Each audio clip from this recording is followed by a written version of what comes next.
8h33, on accueille l'invité de France Bleu Matin avec vous, Yves Renaud, aujourd'hui le référent En Marche dans la Loire, Jean-Louis Gagnère. Bonjour Jean-Louis Gagnère. Bonjour. Alors cette nouvelle du départ de Gérard Collomb, du gouvernement, peut être interprétée à plusieurs niveaux ce matin. On va tenter d'en explorer les diverses significations. On passe du côté politique pour commencer. Le premier point, ce départ du gouvernement d'Emmanuel Macron risque évidemment de le fragiliser.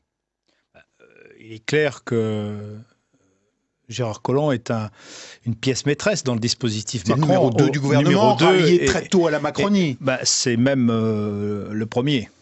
En réalité, c'est le premier, je me souviens. Vous êtes le deuxième ?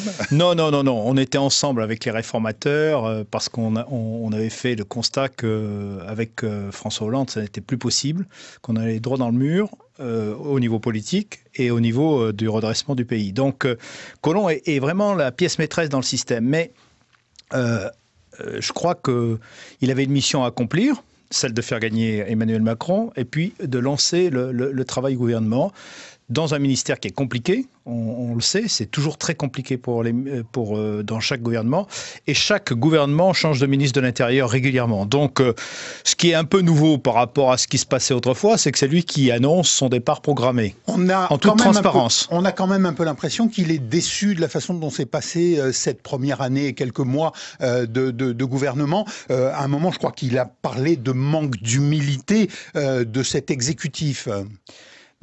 Il y a différentes cultures qui s'expriment au sein d'En Marche. Bon, lui, il vient du Parti socialiste et de la gauche. Bon, je peux le dire, j'étais invité à déjeuner au mois de juillet avec un certain nombre d'autres collègues anciens députés et actuels députés.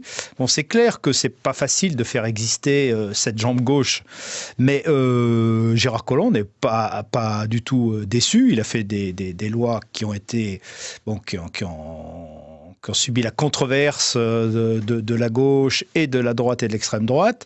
Mais bon, il a fait avancer les choses.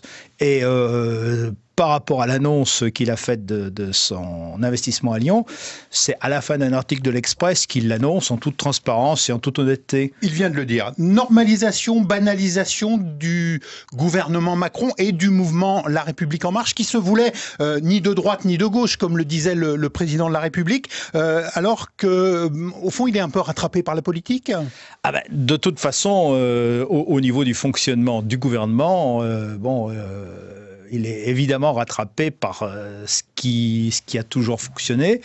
Mais s'agissant du mouvement En Marche, je peux vous confirmer qu'il est ni de droite ni de gauche et que c'est pas toujours facile à faire cohabiter des gens qui sont de différentes origines au sein du même mouvement. Mais c'est ça la richesse de ce mouvement. 8h36, notre invité ce matin, Jean-Louis Gagnère.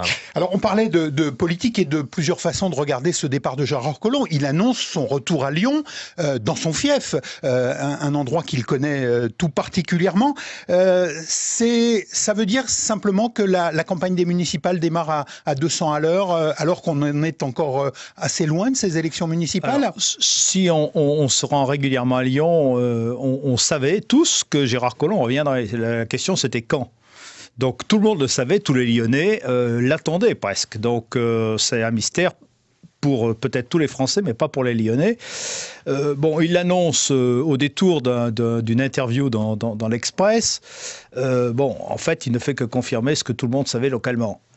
Il appartiendra aux électeurs de savoir s'ils valident ou pas son choix. C'est évident parce que les élections sont loin. Et puis il y a deux enjeux. Il y a la ville de Lyon et puis il y a le Grand Lyon. Oui, mais ça, le Grand Lyon, c'est, il a un certain savoir-faire puisqu'il a su transcender justement le droite et le gauche puisqu'il a été élu par une plus grande majorité que son propre camp. Mais pour les élections municipales, arrêtons de dire qu'on en est loin. Enfin, si je vois la fébrilité du maire de Saint-Étienne, je pense qu'on pourrait croire que les élections, c'est demain. Donc tout le monde y pense, tous les maires y pensent. Vous y pensez, vous, à Saint-Étienne, particulièrement ? En tant que référent d'En Marche, j'y pense, d'autant que j'ai une commande de Christophe Castaner, c'est de présenter une liste En Marche.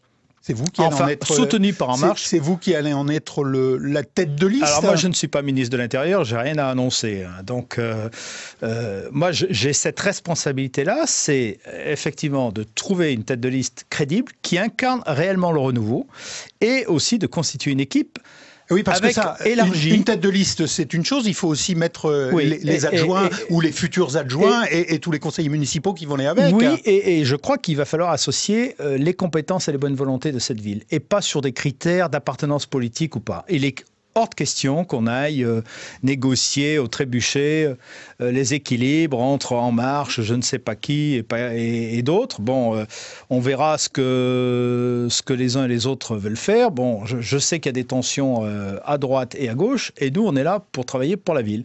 Et bon, c'est pas forcément évident. Il y a un espace à prendre. Et ce que j'observe, c'est que le maire est très fébrile et que certains disent qu'il pourrait perdre dans la ville. Donc, à nous de la gagner. Merci Jean-Louis Gagnère d'être venu ce matin nous lancer cette campagne municipale. On l'a bien compris. Il y a les européennes avant. Il y a quand même les européennes et on sera très attentif à ce qui va se passer. Merci Jean-Louis Gagnère.